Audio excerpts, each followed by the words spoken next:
আফগানিস্তানে 10 বছর রাশিয়া যুদ্ধ করেছে, ব্যর্থ হয়েছে। 20 বছর মার্কিন যুক্তরাষ্ট্র যুদ্ধ করেছে, তাদের মিত্রবাহিনী যুদ্ধ করেছে, ব্যর্থ হয়েছে, পালিয়ে যেতে বাধ্য হয়েছে। ওই লোকেরা এখনো স্বমহিমায় দাঁড়িয়ে আছে। শক্তির উৎস কি?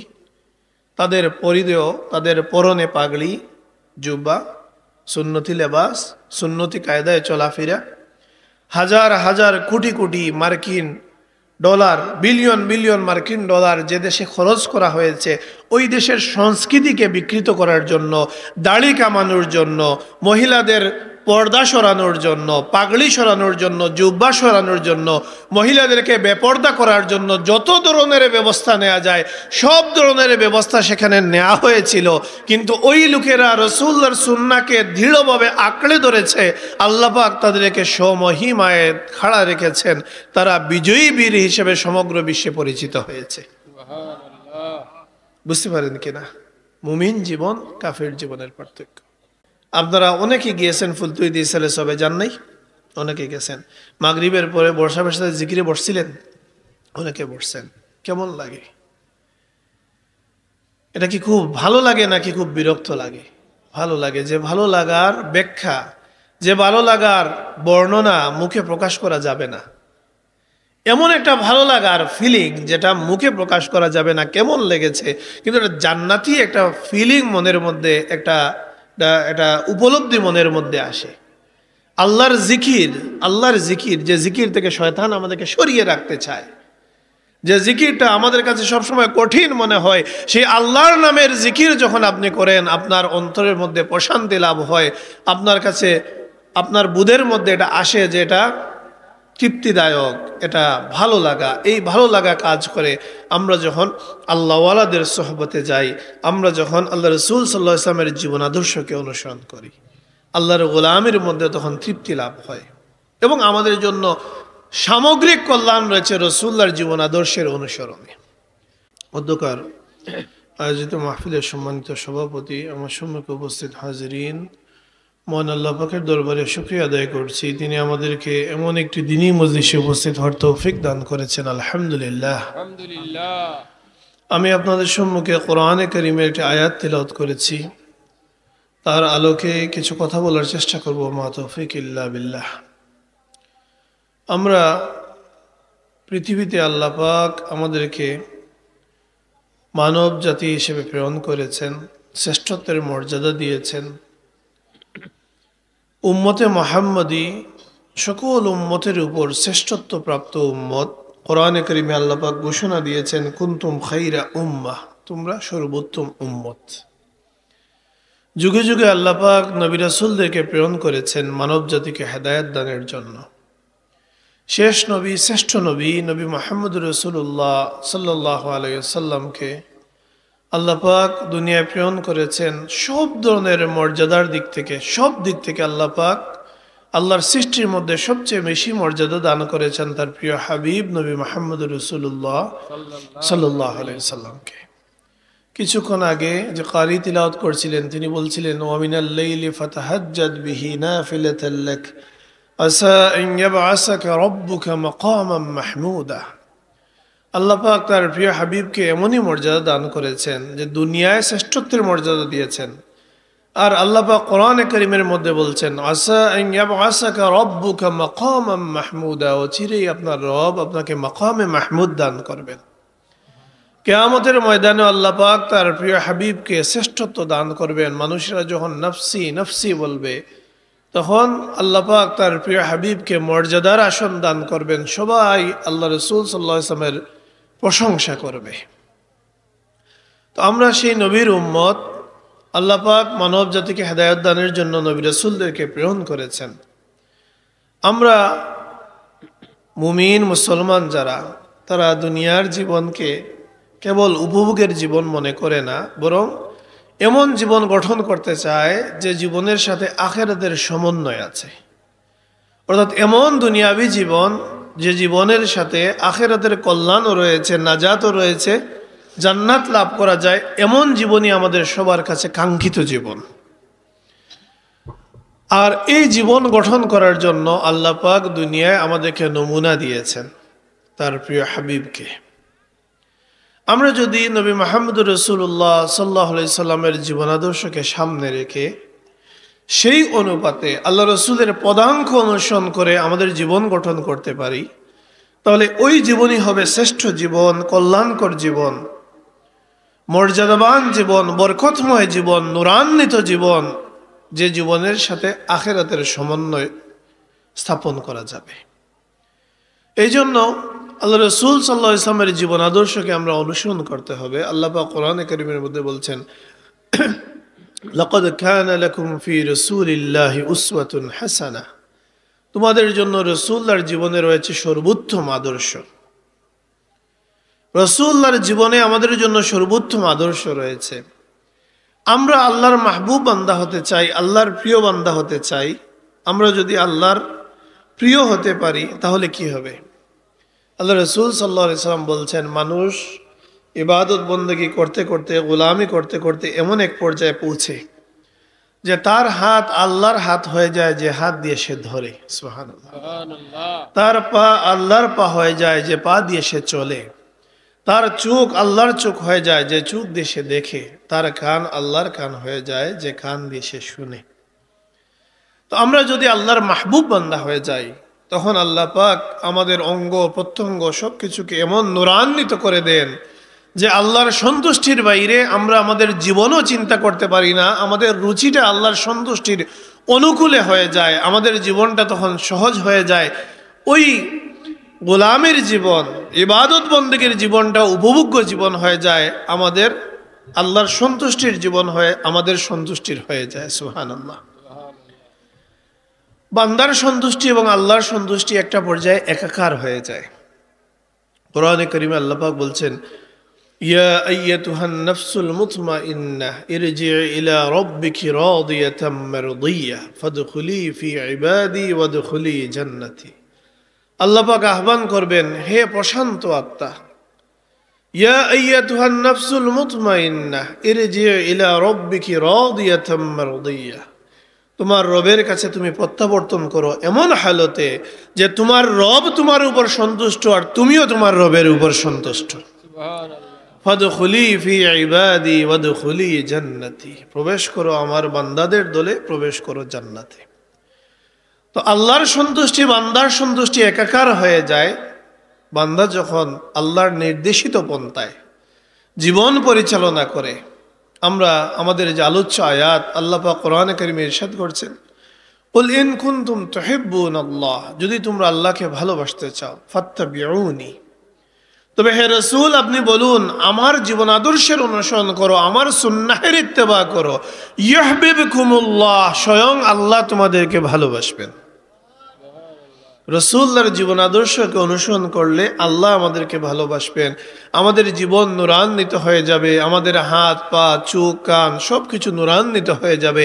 সিরাজাম মুনীরার আলোয় আমরা নিজেদেরকে আলোকিত করতে পারবো। আল্লাহর সন্তুষ্টি আমাদের সন্তুষ্টি একাকার হয়ে যাবে, তখন আমাদের দুনিয়া এবং আখিরাতের সকল কল্যাণ আমরা লাভ করতে পারবো। আল্লাহ পাক তার প্রিয় হাবিবকে কোরআনে কারীমের মধ্যে নূর আখ্যায়িত করেছেন।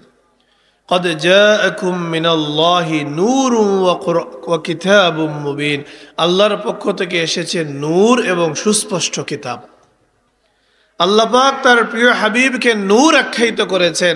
আমরা যদি আল্লাহ রাসূল সাল্লাল্লাহু আলাইহি ওয়াসাল্লামের জীবন আদর্শকে ধারণ করি, অনুসরণ করতে পারি, রাসূলুল্লাহর জীবন আদর্শকে সামনে রেখে আমাদের জীবন সাজাতে পারি, আল্লাহ রাসূলের নূর আমরা ধারণ করতে পারবো, আমরা নূরান্বিত হয়ে যাব, আমাদের জীবনটা সুন্দর এবং বরকতময় হয়ে যাবে। এই সব গেল নীতিকথা, যার মধ্যে তিক্ততা আছে কিন্তু মিষ্টতা নাই। অর্থাৎ এই রকমটা করতে হবে, এই রকমটা করতে হবে আমরা শুনলাম। এই রকম ওই রকম করে কি কল্যাণ লাভ করা যায় যদি আমরা দৃষ্টান্ত দেখি, তখন আমরা বুঝতে পারবো। এখানে আমাদের উপলব্ধির বিষয় আছে। কল্যাণ সবসময় মানুষ বুঝতে পারে না। অনেক সময় অনেক বিষয় আমাদের জন্য কল্যাণকর হয়, আমরা বুঝতে পারি না। অনেক সময় অনেক বিষয় আমাদের জন্য ক্ষতিকর হয়, তাও আমরা বুঝতে পারি না। সব কিছু বুঝেন আল্লাহ। এই জন্য উপলব্ধির বিষয় আছে। আল্লাহর অলিগণ কল্যাণ বুঝতে পারেন। এই জন্য আল্লাহর অলিগণ অনেক সময় মানুষ যখন হতাশ থাকে, আল্লাহর অলিগণ তখন প্রশান্ত হৃদয়ের থাকেন।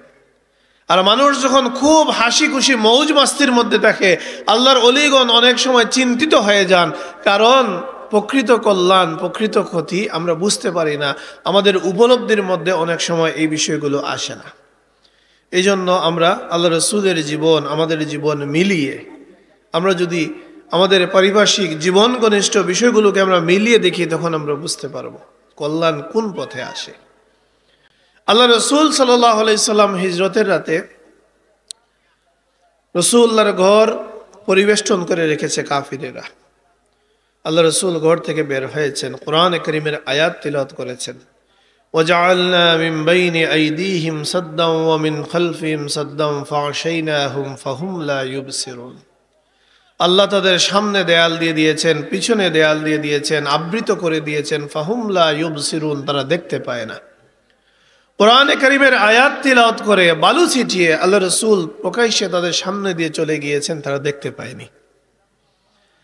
রাসূলুল্লাহর সঙ্গী আবু বকর সিদ্দিক রাদিয়াল্লাহু তাআলা আনহু গারে হেরায় আশ্রয় গ্রহণ করেছেন।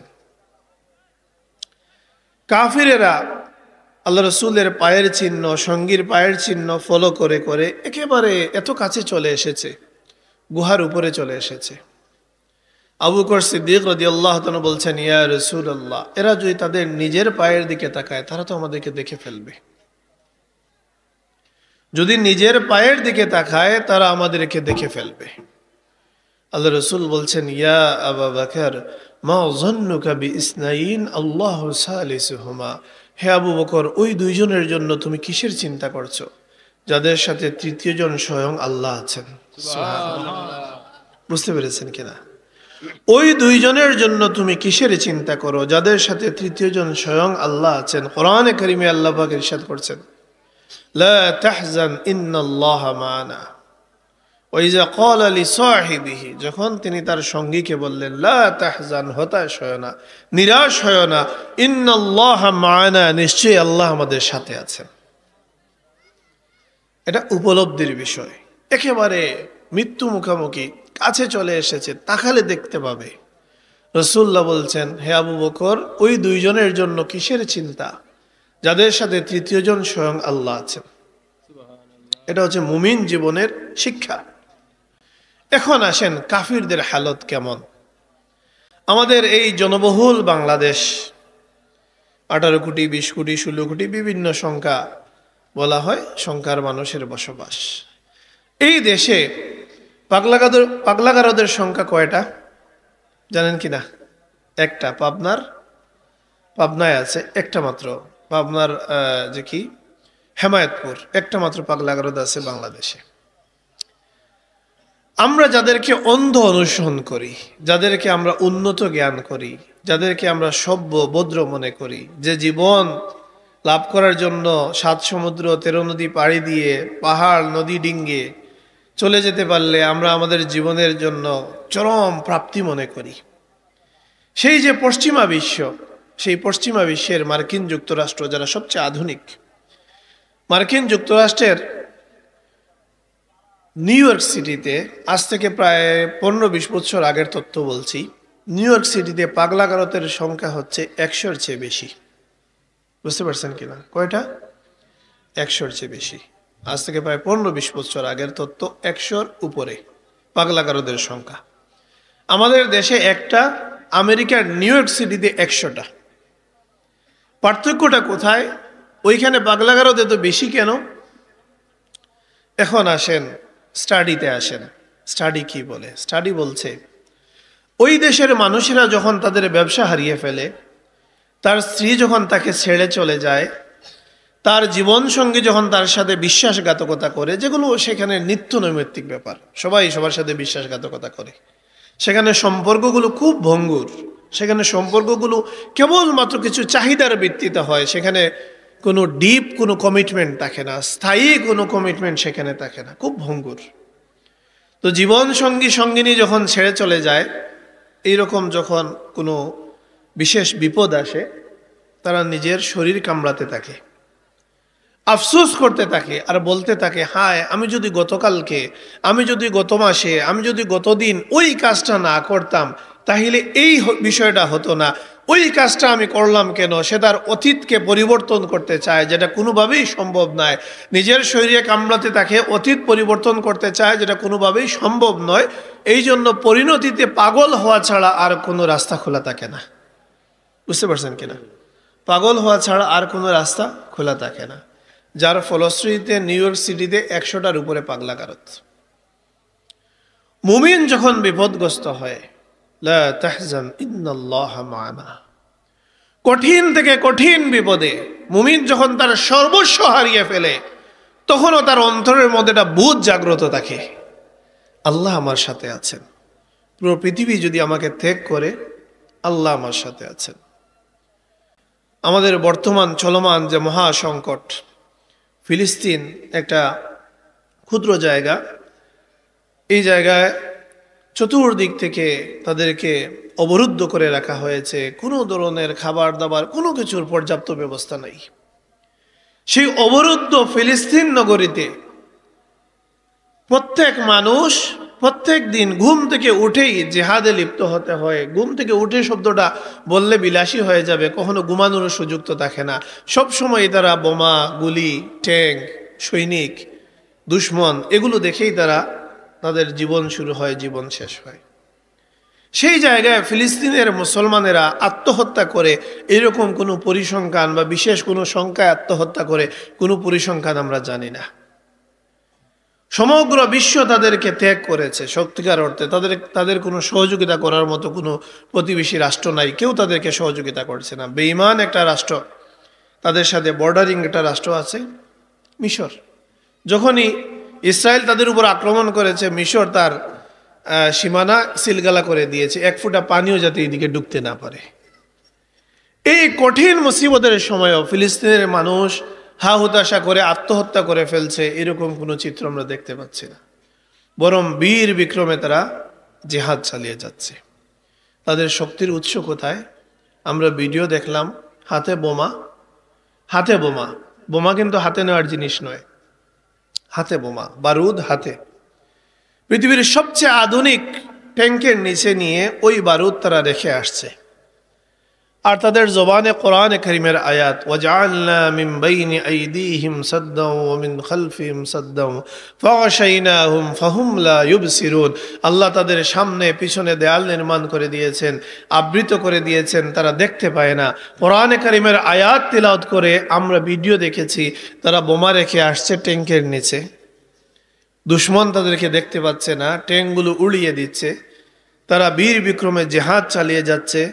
তাদের বুদের মধ্যে, তাদের অন্তরের মধ্যে এই বুধ রয়েছে, নিশ্চয়ই আল্লাহ আমাদের সাথে আছেন যদি দুনিয়াবাসীও আমাদেরকে ত্যাগ করে থাকে। অপরদিকে যারা সমগ্র পশ্চিমা বিশ্বের সব ধরনের সাপোর্ট পাচ্ছে এবং যাদের কাছে পৃথিবীর সবচেয়ে আধুনিক অস্ত্রবলী রয়েছে, যুদ্ধ সরঞ্জাম রয়েছে, পৃথিবীর সবচেয়ে আধুনিক যুদ্ধ সরঞ্জামে অস্ত্রশস্ত্রে সজ্জিত যে বাহিনী, তাদের রিপোর্ট কি?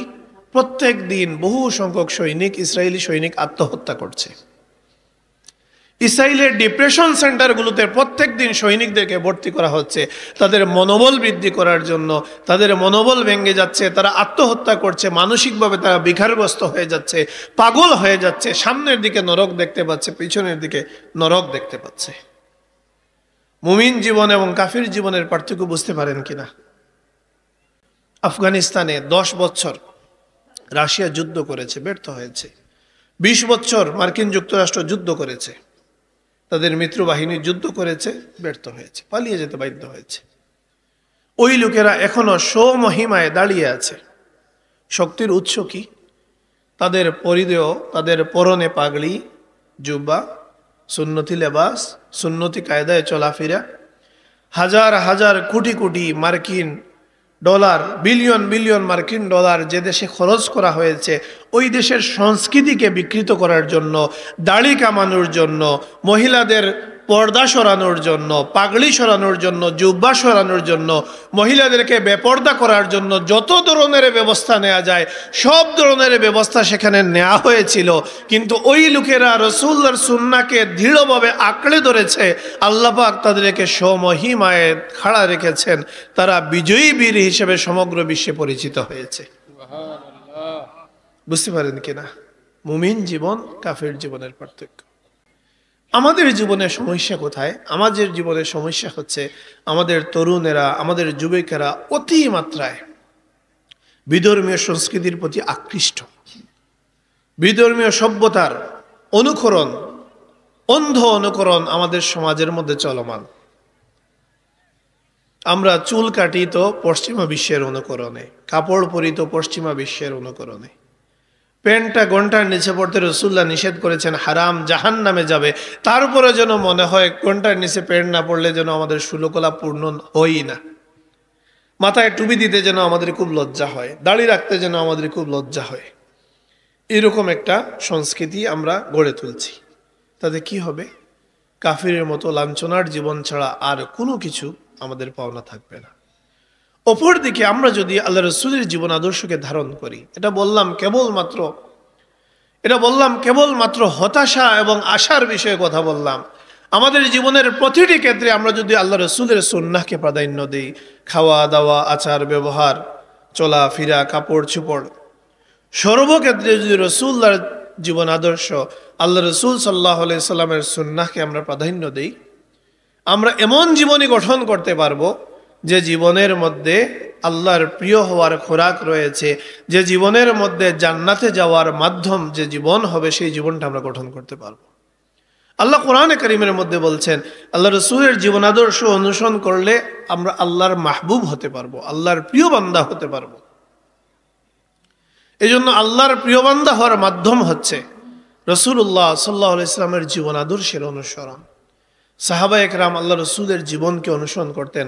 আল্লাহ রসুলের সাহাবী ইবনে ওমর রাদিয়াল্লাহু তাআলা আনহু সফরে যাওয়ার সময় মদিনা থেকে বের হয়ে অজু করে অজুর অবশিষ্ট পানি সেই গাছের নিচে ডালতেন যে গাছের নিচে আল্লাহ রসুল অজু করে পানি ঢেলেছেন। জিজ্ঞেস করা হলো, আপনি এই গাছের নিচে পানি ঢালছেন কেন? তিনি বলছেন, আমি রাসূলুল্লাহকে এইরকম করতে দেখেছি। আল্লাহ রসুলের সাহাবী উমর ইবনে খাত্তাব রাদিয়াল্লাহু তাআলা আনহু হজরে আসওয়াদ চিনেন তো?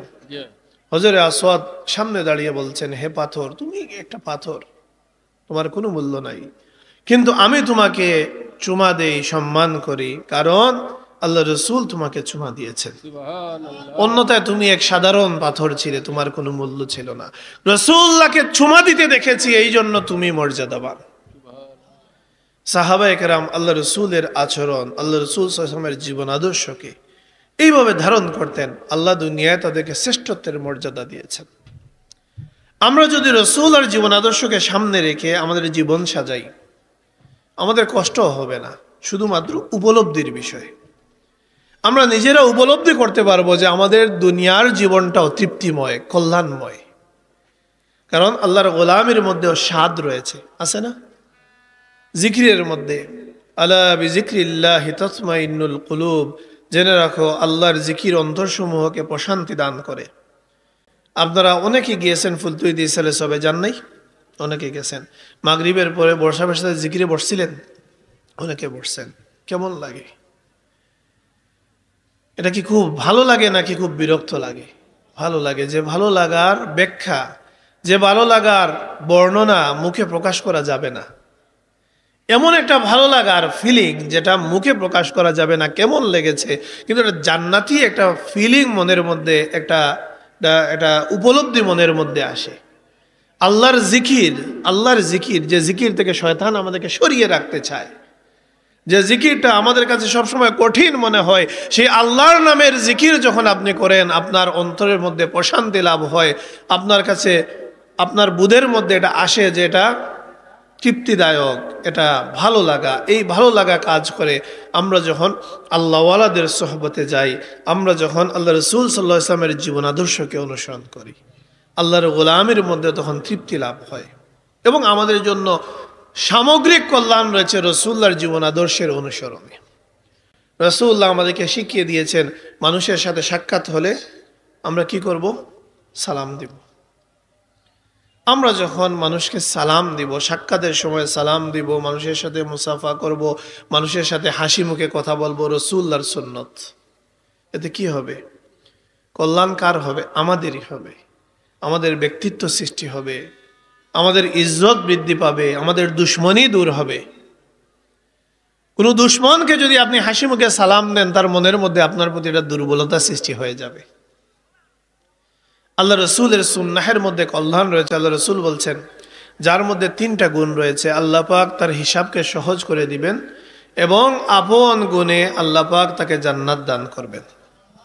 যার মধ্যে 3টা গুণ রয়েছে, আল্লাহ পাক হিসাব সহজ করবেন এবং আপন করুণায় তাকে জান্নাত দান করবেন। যার সাথে যাকে বঞ্চিত করা হয় সে দান করে, তাকে বঞ্চিত করা হয়েছে কিন্তু সে দেয়, তার সাথে দুশ্মনী করা হয়েছে কিন্তু সে সম্পর্ক রক্ষা করে, তার সাথে মন্দ আচরণ করা হয়েছে কিন্তু সে ভালো আচরণ করে। আল্লাহ রসুল বলছেন, যার মধ্যে 3টা গুণ রয়েছে, আল্লাহ পাক তার হিসাব সহজ করবেন, তাকে জান্নাত দান করবেন। সুবহানাল্লাহ। আমরা যদি আল্লাহ রসুলের নির্দেশিত এই গুণাবলী আমাদের মধ্যে নিয়ে আসতে পারি, আল্লাহ আমাদেরকে জান্নাত দান করবেন, হিসাব সহজ করবেন। কিন্তু দুনিয়ার জীবনেও আমরা এর ফল উপভোগ করব, মানুষের কাছে আমাদের অবস্থানটা অন্যরকম হয়ে যাবে, সামাজিকভাবেও আমরা একটা বিশেষ অবস্থান লাভ করব আমাদের এই গুণাবলীর কারণে। আল্লাহ রসুল সাল্লাল্লাহু আলাইহি ওয়াসাল্লামের প্রতিটি শিক্ষানুপন্থায় আমাদের জন্য কল্যাণ রয়েছে, আমাদের জন্য পরীক্ষা রয়েছে। সমাজ আমাদের বিরুদ্ধে কথা বলবে, বিভিন্ন বিভিন্ন বিধর্মী সংস্কৃতি, বিভিন্ন বিধর্মী মিডিয়া আমাদেরকে ভিন্ন চিত্র দেখাতে চাইবে, আমাদেরকে ভিন্ন কথা বলবে, আমাদেরকে খাটো করার চেষ্টা করবে। রসুল্লাহর সাহাবায়ে কেরামের জীবনের দিকে তাকান। আল্লাহ রসুলের সাহাবীকে কটাক্ষ করে বলছে, কেমন নবীর উম্মত, তোমাদেরকে বাথরুমের লজ্জাজনক বিষয়ে কথা বলেন, খাটো করে কথা বলছে। তিনি বলছেন গর্ব করে, আমরা এমন নবীর উম্মত যিনি আমাদেরকে শিখিয়েছেন আমরা যেন কমপক্ষে 3টা ডিলাকুলুক ব্যবহার করি। সুবহানাল্লাহ। সে বলছে কটাক্ষ করে, আল্লাহ রসুলের সাহাবী জবাব দিয়েছেন গর্ব করে। সাহাবায়ে কেরামের জীবনের দিকে তাকালে আমরা দেখি সাহাবায়ে কেরাম তোয়াক্কা করেননি। কে কি মনে করলো তাতে কিছু যায় আসে না। আল্লাহ রসুলের সুন্নত, প্রেমাস্পদের সুন্নত, এটাই আমার কাছে সবচেয়ে কল্যাণকর। আমরা যদি এই উপলব্ধি আমাদের জীবনে নিয়ে আসতে পারি, আমাদের জীবন বরকতময় হয়ে যাবে। রিজেকের মধ্যে বরকত থাকে কিনা? কিছু মানুষের রিজেক থাকে না খুব ভালো, যে এমন কিছু মানুষ আছে যারা সবসময় রিজেক ভালো থাকে, সবসময় ভালো খাবার দাবারের ব্যবস্থা কেমনে কেমনে যেন হয়ে যায়। আছে না এরকম মানুষ? আমরা বহু মানুষের কাছে শুনেছি, মানুষ গল্প করে, সাহেব কিবলা ফুলতলি সাহেব আসবেন আমার বাড়িতে, গেলাম বাজারে, তখন বাজারের সময়ও নয়, তখন বাজার হাটের সময়ও নয়, গিয়েছি বাজারে, গিয়ে দেখি সবচেয়ে ভালো মাছটা রয়ে গেছে। এরকম গল্প কিন্তু মানুষের কাছে আপনারা শুনছেন না? আমি কোনো কারামত বলছি না, স্বাভাবিকভাবে মানুষের কাছে যে সকল কথা আমরা শুনতে পাই সেই কথা আমি বলছি। এই সকল কথা আমি বহু জায়গায় শুনেছি। সাহেবগুলো আসবেন বাড়িতে, গেলাম বাজারে, গিয়ে ভালো মাছটা পেয়ে গেলাম, ভালো গুছটা পেয়ে গেলাম। এটা হচ্ছে রিজেক, ভালো রিজেক। কেন হয়? আমরা অন্তত আল্লামা সাহেবগুল্লাহ ফুলদুর রহমতুল্লাহ আলাইহির এমন গুণের কথা বলতে পারবো যেটা দেখেছি, যে সাহেবগুল্লাহ অপচয়কে এত অপছন্দ করতেন যে আল্লাহর একটা দানা, একটা খাদ্যের একটা দানা পড়ে যাবে, অপচয় হবে, এটা তিনি কোনোভাবে সহ্যই করতে পারতেন না। আমরা সাহেবগুল্লাহর জীবনে দেখেছি কখনো অপচয় সহ্য করতেন না, অপচয় করতেন না। বিশেষত খাদ্যশস্যের ক্ষেত্রে তিনি খুবই সচেতন ছিলেন।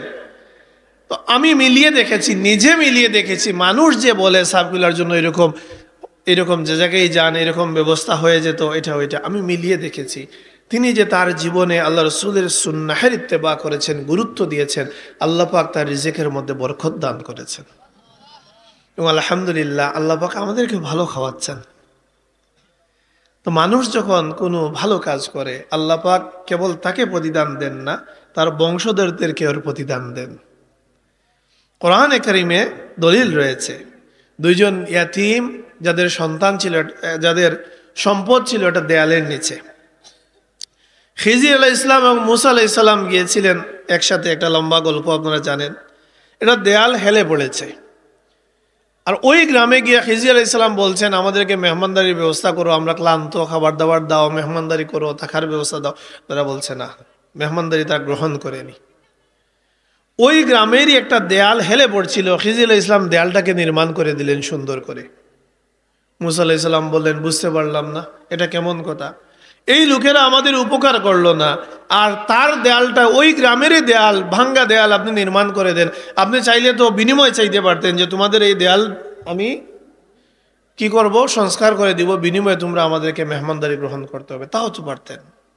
হ্যাঁ, এই জন্য এটা বুঝলাম না, এটা কেমন কথা। আপনার তারা দুশ্মনী করলো, আপনি তাদের কল্যাণ করলেন, আপনার আমার রাস্তা, আমি আলাদা হয়ে যাব, অসুবিধা নেই, কিন্তু এর রহস্য কি আমাকে বলেন।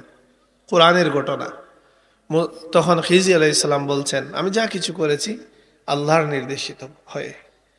এই দেয়ালের নিচে দুইজন এতিমের সম্পদ রয়েছে, ও আবু হুমা সালিহা, আর তাদের পূর্বপুরুষ ছিলেন নেককার। শব্দটা এসেছে আবু, আবুন অর্থ পিতা।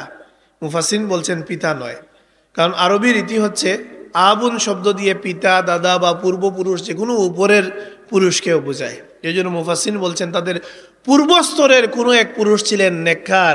কোরআনে কারিমে আল্লাহ পাক বলছেন আবু হুমা সালিহা, তাদের পূর্বপুরুষ ছিলেন নেককার। এই জন্য আল্লাহ পাক খিজির আলাইহিস সালামকে দিয়ে তাদের সম্পদকে রক্ষণাবেক্ষণ করিয়েছেন। তো এই জন্য যেটা বলছিলাম, আল্লামা সাহেবুল্লাহ ফুলদুর রহমাতুল্লাহ আলাইহি বরকত লাভ করেছেন, আলহামদুলিল্লাহ। আল্লাহ পাক আমাদেরকেও তার অংশ বুক করার তৌফিক, আমাদেরকে সুযোগ দিয়েছেন। আমরাও দেখতে পাই আলহামদুলিল্লাহ ভালো খাবার দাবার ব্যবস্থা কেমনে কেমনে যেন হয়ে যায়। তো এটা আমি বললাম, মজা করে বললাম, বা জীবন ঘনিষ্ঠ উদাহরণ দিলাম, বাস্তব কথা বললাম। এটা থেকে আমরা কি বুঝলাম? বরকত।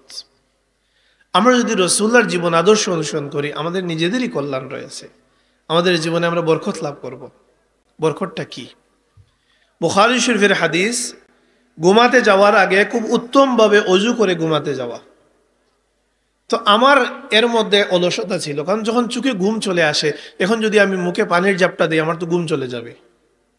আমার নিজের মধ্যে অলসতা ছিল। তো যেদিন ওই হাদিসের ব্যাখ্যার মধ্যে এই বিষয়টা পেলাম যে আল্লাহ ঘুম দেন, আল্লাহ যদি ঘুম না দেন আপনি তো ঘুমাইতে পারবেন না। বহু মানুষ ওষুধ খেয়ে ঘুমাতে পারে না। যে আল্লাহ ঘুম দেন, সে আল্লাহ চাইলে আপনার 3 ঘন্টার মধ্যে 18 ঘন্টার তৃপ্তি দিতে পারবেন। পারবেন না? আপনি 3 ঘন্টা ঘুমাবেন, আপনার শরীর পুরো রিচার্জ হয়ে যাবে, একদম শক্তি সব কিছু, আপনি ফ্রেশ হয়ে যাবেন, আপনার কোনো ঘুম আর প্রয়োজন হবে না। সম্ভব না? সম্ভব। আবার 18 ঘন্টা ঘুমিয়ে থাকবেন, তারপরে ঘুম থেকে ওঠার পরে সারাদিন ঝিমাতে থাকবেন। কিছু মানুষ আছে না, সারাদিন ঝিমায়, গাড়িতে বসলেও ঝিমায়, ক্লাসে বসলেও ঝিমায়, কাজে গেলেও ঝিমায়, সারাদিন ঝিমাতে থাকে। আছে না এরকম মানুষ? তো উস্তাজ বলছেন, আমাদের উস্তাজ বলছেন যে অজু করে ঘুমাতে যাওয়া। হয়তো তোমাদের মনে হবে অজু করতে গেলে, আমাদের উস্তাজ বলছেন অজু করতে গেলে মনে হবে ঘুম চলে যাবে, কিন্তু না, আল্লাহ রসুলের সুন্নত, আল্লাহ বরকত দিবেন, কম ঘুমের মধ্যে বেশি তৃপ্তি লাভ হবে। এবং এটা পরীক্ষিত, আপনি পরীক্ষা করে দেখতে পারেন। আপনি রসুল্লাহর সুন্নত উত্তমভাবে অজু করেন, ডান কাতে শোন, আপনার কম ঘুমের মধ্যে বেশি তৃপ্তি চলে আসবে। সুবহানাল্লাহ, এটা হচ্ছে বরকত। এই জন্য আমরা যদি আমাদের জীবনে আল্লাহ রসুলের জীবন আদর্শকে সামনে রেখে প্রতিটি ক্ষেত্রে আচরণ কেমন হবে, রসুল্লাহ কেমন করেছেন, আমার সাথে দুশ্মনী করেছে আমি কি করব, রসুল্লাহ কেমনটা করেছেন, খাবার গ্রহণ করব কেমন, রসুল্লাহ কেমন করেছেন, পোশাক পরিধান করব কেমন, রসুল্লাহ কেমন করেছেন, প্রতিটি ক্ষেত্রে যদি রসুল্লাহর জীবন আদর্শকে সামনে রেখে আমাদের জীবনকে আমরা ডিল করি, প্রতিটি ক্ষেত্রে পরিবার পরিজন, শান্তি অশান্তি, সব সময়ে রসুল্লাহর জীবন আদর্শকে যদি আমরা প্রাধান্য দেই, আপনি দেখবেন আপনার জীবন দুনিয়ার জীবনের মধ্যেই বিশাল একটা পরিবর্তন চলে এসেছে। এটা জান্নাতি, এটা সুবাস আমাদের জীবনের মধ্যে আমরা পাবো। আমার জবানে এগুলো মানায় না, কারণ আমি নিজে তো এরকম কল্যাণকর জীবন গঠন করতে পারিনি, কিন্তু মাঝে মধ্যে উপলব্ধি করা যায়, মাঝে মধ্যে যখন রসুল্লাহর সুন্নতের একটু ইত্তেবা করা যায়, উপলব্ধি করা যায় যে জীবনটা পরিবর্তন হয়ে যায়, জীবনটা অন্যরকম আনন্দদায়ক হয়ে যায়। এটা জান্নাতি একটা সুখ জীবনের মধ্যে চলে আসে। আপনার ঘরের জীবন, আপনি ঘরে গিয়ে ঘরে অশান্তি কি নিয়ে হয়? খাবার লবণ বেশি নাইলে কম, এগুলো নিয়ে তো ঝগড়াঝাটি হয় নাকি? আল্লাহ রসুলের সুন্নত, রসুল্লাহ খাবার খেয়ে কখনো মন্তব্য করতেন না। বুঝতে পারছেন কিনা? আল্লাহ রসুল খাবার খেয়ে কখনো মন্দ মন্তব্য করতেন না। শেষ, আপনার ঘরের দরবার অর্ধেক শেষ, ঝগড়াঝাটি অর্ধেক সমাধান। আল্লাহ রসুল সাল্লাল্লাহু আলাইহি সাল্লাম ঘরে ঢুকে ঘরের মানুষের সাথে এমনভাবে কথা বলতেন, মনে হতো যেন বাইরের জগৎ বলেই কিছু নাই। বাকি অর্ধেকের সমাধান আমাদের সমাজে যে বিশৃঙ্খলাগুলো হচ্ছে, আধুনিক সমাজে, শহুরে সমাজে, সারাদিন স্বামী বাইরে থাকেন অফিসে, আর রাত্রে যখন ঘরে আসেন তখন হাতে মোবাইল থাকে, মোবাইল টিপে টিপে ঘরে ঢুকেন এবং মোবাইলের দিকেই তাকিয়ে থাকেন, ঘর পরিবার পরিজনের দিকে ফিরে তাকানোর সময় নাই। মহিলাদের অভিযোগ হচ্ছে নিজের ব্যাপারে নয়, নিজের যে অধিকার ক্ষুণ্ণ হচ্ছে সেটা নিয়েও বলছেন না। মহিলারা বলছেন আমার সন্তানের দিকে তাকানোর, সন্তানের পিতার সময় নাই, সারাদিন মোবাইল নিয়ে থাকে। হচ্ছে না এরকম? এরকমটা হচ্ছে। তো সমাধান কি? রাসূলুল্লাহ যখন ঘরে আসতেন মনে হতো যেন বাইরের জগৎ নাই, একেবারে ঘর কেন্দ্রিক, ঘরের মানুষের প্রতি তখন সম্পূর্ণ তাওয়াজ্জু থাকতো, ঘরের মানুষের প্রতি। আবার যখন মসজিদ থেকে আজান ভেসে আসতো আল্লাহ রসুল এমনভাবে পিছন ফিরতেন মনে হতো যেন ঘরের মানুষকে তিনি আর চিনেনি না। সুবহানাল্লাহ। তো এই জন্য আপনার ঘরের সুখ, শান্তি, জীবন সুন্দর, কল্যাণকর, বরকতময়, নূরান্বিত, আল্লাহর মাহবুব, দুনিয়া আখেরাত সব কিছু রয়েছে সেই কল্যাণকর জীবন আদর্শের অনুসরণে। আল্লাহ পাক যেটা আমাদের জন্য নমুনা হিসেবে দুনিয়ায় দিয়েছেন, এবং আল্লাহ রসুলের জীবনের এমন কোনো দিক নাই যে দিকটা উল্লেখিত নাই। রসুল্লাহ কীরকম গোসল করতেন তারও বর্ণনা আছে। আল্লাহ রসুল সাল্লাল্লাহু আলাইহি ওয়াসাল্লাম কীভাবে পান করতেন। আল্লাহ রসুল আয়েশা সিদ্দিকা রাদিয়াল্লাহু তাআলা আনহা বলছেন, রসুল্লাহ সাল্লাল্লাহু আলাইহি ওয়াসাল্লাম আয়েশা সিদ্দিকা রাদিয়াল্লাহু তাআলা পাত্রের ঠিক যে জায়গা দিয়ে পান করতেন আল্লাহ রসুল ঠিক ওই জায়গায় মুখ লাগিয়ে পান করতেন। সুবহানাল্লাহ। এরকম আরো বহু কিছু যেগুলো আমাদের জীবনকে সাজিয়ে দিবে, নূরান্বিত করবে, সুন্দর করবে। আমার কথা দীর্ঘায়িত করছি না। তো শেষ মুহূর্তে আরেকটা বিষয় কথা না বলে পারছি না। এই মুহূর্তে আমাদের দেশে একটা বিষয়, একটা ফিতনা খুব মাথাছাড়া দিয়ে উঠেছে এবং আলোচ্য বিষয়। আপনারা শুনেছেন, ফেসবুক টেসবুক এগুলোতে দেখেছেন, শরীফ থেকে শরীফা, দেখছেন না? শরীফ থেকে শরীফা একটা বিষয় বর্তমানে বাংলাদেশে খুব আলোচিত। অনেক মানুষই হয়তো এগুলো জানেন না। যারা জানেন না আলহামদুলিল্লাহ, জানার দরকার নেই। যারা জানেন আরো ভালোভাবে জানার জন্য আমি বলছি যে আমরা যে পশ্চিমা সংস্কৃতির কথা বলছিলাম, পশ্চিমা সংস্কৃতিকে আমরা অন্ধ অনুসরণ করি।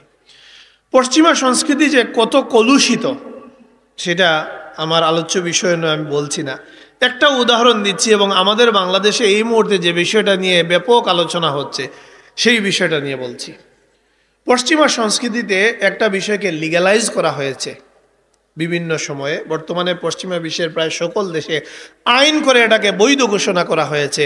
কোনো পুরুষ যদি হঠাৎ করে সে চায়, সে যদি মনে করে আমি একজন মহিলা, তাহলে সে মহিলার মতো চলাফেরা করবে, তাকে মহিলা জ্ঞান করা হবে। নাউজুবিল্লাহ। কোনো মহিলা যদি মনে করে সে পুরুষ, তাহলে সে পুরুষের মতো চলাফেরা করবে এবং সে পুরুষালী চলাফেরা, ব্যবহার সবকিছু তার থাকবে, সে পুরুষ হিসেবে ট্রিটমেন্ট পাবে। শুধু তাই নয়, কোনো মহিলা যদি চায় সে অপারেশন করে পুরুষালী বিষয় তার মধ্যে নিয়ে আসবে, যদিও প্রকৃত পুরুষ তো হতে পারবে না, প্রকৃত মহিলাও কেউ হতে পারবে না, কিন্তু আল্লাহর সৃষ্টিকে বিকৃত করার জন্য পুরুষ যদি চায় মহিলার সাজসজ্জা এবং মহিলার মতো আচরণ করবে এবং মেয়েলি বিষয়গুলো তার মধ্যে নিয়ে আসবে, অপারেশনের মাধ্যমে, যে মেডিকেলি কিছু ট্রিটমেন্ট মাধ্যমে কিছু বিষয় পরিবর্তন করবে, এগুলো বৈধ, সে করতে পারবে এবং ডাক্তারেরা তাকে ওই পরিবর্তন করতে সহায়তা করতে বাধ্য, তাকে কেউ বাধা দিতে পারবে না। তার পরিবার পরিজনও যদি বাধা দেয় তাহলে তারা আইনের মুখোমুখি হওয়া লাগবে, শাস্তির মুখোমুখি হওয়া লাগবে। এটা তার মানবাধিকার ক্ষুণ্ণ করা হবে, তাকে কেউ বাধা দিতে পারবে না, এবং কি তার পিতামাতা সহ তার পরিবার পরিজন কেউ বাধা দিতে পারবে না। নাউজুবিল্লাহ মিন যালিক। বুঝতে পেরেছেন কিনা? এবং পশ্চিমা বিশ্বে এটা চলমান একটা বিষয়, যেটাকে বলে ট্রান্সজেন্ডারিজম, রূপান্তরকামিতা। পশ্চিমা বিশ্বে এটা একটা চলমান বিষয়। পশ্চিমা বিশ্বের পাঠ্যপুস্তকের বইগুলোতে এই সকল বিষয়ে লেখা থাকে, উৎসাহিত করা হয় ট্রান্সজেন্ডারিজমে আকৃষ্ট করার জন্য। বিভিন্নভাবে পাঠ্যপুস্তকের মধ্যে বিভিন্ন কিছু লেখা থাকে যাতে ছেলেমেয়েরা, শিশু সন্তানেরা যাতে আকৃষ্ট হয় এই সকল নোংরামির দিকে। বুঝতে পারছেন কিনা? আচ্ছা, এখন আমাদের সমাজে এগুলোকে বিভিন্নভাবে আমাদের পাঠ্যপুস্তকের মাধ্যমে লুকানোর চেষ্টা করা হয়েছে বিগত অনেক দিন থেকে। আলহামদুলিল্লাহ, আমরা প্রাথমিকভাবে এগুলো থেকে পরিত্রাণ লাভ করেছি। আমাদের পাঠ্যপুস্তকে অনেক পরিবর্তন এসেছে, এগুলো থেকে আমরা অনেকাংশে হেফাজত করতে পেরেছি নিজেদেরকে। সম্প্রতি এইরকম একটা পার্ট যেটা রয়ে গিয়েছে সপ্তম শ্রেণীতে, এটা নিয়ে আলোচনা হচ্ছে। এবং আমাদের দেশের যে প্রাইভেট বিশ্ববিদ্যালয়গুলো রয়েছে এগুলোতে এই সকল বিষয়ে খুব খোলাখুলি আলোচনা করা হয়, এই সকল বিষয়ের প্রতি উৎসাহিত করা হয়। সম্প্রতি ব্রাক ইউনিভার্সিটির ছাত্ররা বলছে তাদের ক্লাসরুমগুলোতে এই সকল বিষয়ে কথা বলা হয়, বিরোধিতা করলে তাদেরকে ধর্মান্ধ বলে গালিগালাজ করা হয়। ক্লাসে শিক্ষকেরা এই সকল বিষয়ে উৎসাহিত করে, ছেলেদেরকে মেয়ে হয়ে যাওয়ার জন্য, মেয়েদেরকে ছেলে হয়ে যাওয়ার জন্য, এবং ট্রান্সজেন্ডারদের বিভিন্ন অধিকার এগুলো নিয়ে কথা বলা হয়। যদি কেউ এগুলোর প্রতিবাদ করে, বিরুদ্ধে কথা বলে, তাকে ধর্মান্ধ বলা হয়। সম্প্রতি এরকম একটা ঘটনার প্রেক্ষিতে ব্রাক ইউনিভার্সিটির একজন শিক্ষককে বহিষ্কার করা হয়েছে, তিনি ট্রান্সজেন্ডারিজমের বিরুদ্ধে কথা বলেছিলেন। এখন যে বিষয়টা দাঁড়াচ্ছে, আমাদের করণীয় কি? আমাদের করণীয় হচ্ছে আল্লাহর কাছে আমরা পানাহ চাওয়া এই বিপদ থেকে। আর অন্ততপক্ষে কু আনফুসাকুম ওয়া আহলিকুম নারা, প্রথমে নিজেদেরকে, পরিবার পরিজনকে, তারপরে সমাজ। আমরা আমাদের পরিবার পরিজনের দিকে দৃষ্টি দেয়া। আমার ছেলে, আমার মেয়ে সারাদিন মোবাইল নিয়ে বসে আছে, আমি মনে করছি যাক ভালো, তো খারাপ মানুষের সাথে মিশতেছে না, ঘরে বসে মোবাইল টিপতেছে, ইংরেজি শিখতেছে, হিন্দি শিখতেছে, ভালোই তো, ভাষা শিখতেছে, বাইরে যাচ্ছে না। আমার ছেলে, আমার মেয়ে মোবাইলে কি দেখতেছে, কি শিখতেছে, এই বিষয়ে আমরা একটু যদি সচেতন না হই, আপনি দেখবেন আপনার ছেলে, আপনার মেয়ে এই সকল নোংরামি ধারণ করে বসে আছে, আপনি বুঝতে পারবেন না। নাউজুবিল্লাহ মিন যালিক। কারণ মোবাইলের বিভিন্ন কন্টেন্ট দিয়ে, ইংরেজি, হিন্দি, বিভিন্ন ভাষার বিভিন্ন কন্টেন্ট, কার্টুন, ছোটদের উপযোগী বিভিন্ন গল্প টল্প, এইগুলোর মধ্যে এই সকল বিষয় কৌশলে ঢুকিয়ে দেওয়া হয়েছে, যেগুলো আপনি আমি বুঝতেও পারবো না, কিন্তু সময়ের ব্যবধানে দেখবেন আপনার সন্তানের মধ্যে এই ধরনের একটা প্রবণতা চলে এসেছে, এবং এই ধরনের বিষয়কে সে স্বাভাবিক মনে করছে, এটাকে কোনো অস্বাভাবিকত্ব মনে করছে না। নাউজুবিল্লাহ মিন যালিক। এই জন্য সবচেয়ে বেশি প্রয়োজন আল্লাহর কাছে পানাহ চাওয়া। কারণ এই বিপদ থেকে আপনি কিভাবে পরিত্রাণ লাভ করবেন? মোবাইল তো সবার ঘরে ঘরে, আর ইউটিউব, ইন্টারনেট তো সকল বাচ্চাদের হাতে হাতে আছেই। এই জন্য এই বিপদ থেকে কিভাবে বাঁচা যাবে? আল্লাহর কাছে আমরা পরিত্রাণ চাইব, আর আমরা একটু সচেতন হয়ে আমাদের সন্তানদেরকে একটু সময় বেশি দিতে হবে। আমাদের সন্তানদেরকে আল্লাহ রসুলের জীবন শোনাতে হবে, রসুল্লাহর মহব্বত তাদের অন্তরের মধ্যে ঢুকিয়ে দিতে হবে। আল্লাহ রসুলের মহব্বত হচ্ছে নূর, যে নূর জ্বালিয়ে দিলে সেখানে আর অন্ধকার প্রবেশ করতে পারবে না। এই জন্য সিরাজ মুনীরের আলোয় আমাদের সন্তানদেরকে আলোকিত করতে হবে। আল্লাহ রসুলের সাথে পরিচয় ঘটাতে হবে, আল্লাহ রসুলের সাথে পরিচয় করিয়ে দিতে হবে, রসুল আর জীবনের বিভিন্ন দিক নিয়ে আলোচনা করতে হবে। সন্তানদেরকে মোবাইল থেকে যত দূর দূরিয়ে রাখতে পারবো, আমরা তত বিপদ থেকে বেঁচে থাকতে হবে। এই ক্ষেত্রে আমাদের করণীয় রয়েছে, আমরা করতে হবে। অন্যথায় আপনি কেবলমাত্র মন্তব্য করতে থাকবেন, বাজারঘাটে বসে আলোচনা করতে থাকবেন, আপনার ঘরের মধ্যে ঢুকে যাবে, আপনি বুঝতেও পারবেন না। এই জন্য সচেতনতা, সতর্কতা কাম্য। আল্লাহ যেন আমাদেরকে হেফাজত করেন। আমিন। ওয়া আখিরু দাওয়ানা আনিল হামদুলিল্লাহি রাব্বিল আলামিন।